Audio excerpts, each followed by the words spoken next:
মার্কেটে গেলাম এক জোড়া সামলা জুতা কিনতে।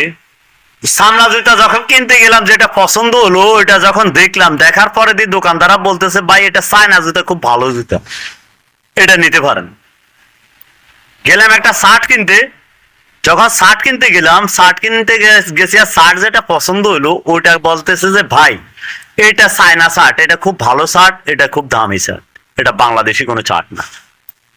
গেলাম বাচ্চাদের জন্য জামা কাপড় কেনার জন্য, ওইখানে অবশ্য শুনতেছি কি ওইটা ইন্ডিয়ান জামা, ইন্ডিয়ান শাড়ি, খুব ভালো শাড়ি। এখন আমাদের দেশে যে এত গার্মেন্টস আছে, এত কলকারখানা আছে, এগুলোর মধ্যে যে তৈরি হয় জামা কাপড়, ওই জামা কাপড় গুলা কোথায় যায়, এটাই এখন আমার একটা প্রশ্ন। যে আমাদের দেশের গুলো তো খারাপ, কারণ আমাদের দেশের মার্কেটে বিক্রি হয় না, আমাদের দেশের মার্কেটে পাওয়া যায় না। তো আমাদের দেশের খারাপ গুলা যায় কোথায়, খারাপ গুলা কোথায় চলে, এটাই আমার প্রশ্ন। আর যদি আমাদের দেশের খারাপ গুলা বাইরের রাষ্ট্রে সবগুলাই চলে যায়, তো আমাদের দেশটা থাকি আর লাভ আছে?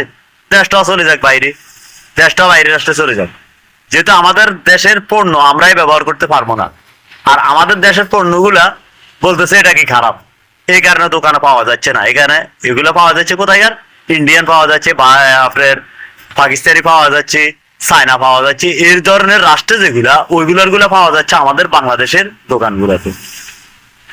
ভাই কথাগুলা আসলে সত্যি কথা বলছি, মিথ্যা বলিনি। দোকানে গেলে যাচাই করে দেখবেন, যেটাই ধরবেন এটাই বাইরের রাষ্ট্রের, আমাদের দেশে কিছু নেই। আছে মাত্র একটা বলাকা বেলেট, আর ওই বলাকা বেলেটটি নোকে ছাড়িয়েও কাটা যায় না। কথাটা সত্যি হলে লাইক কমেন্ট শেয়ার করবেন, ফেসবুকে দেখলে ফলো করবেন, ইউটিউবে দেখলে সাবস্ক্রাইব করবেন, এটাই আপনাদের কাছে অনুরোধ। আল্লাহ হাফেজ।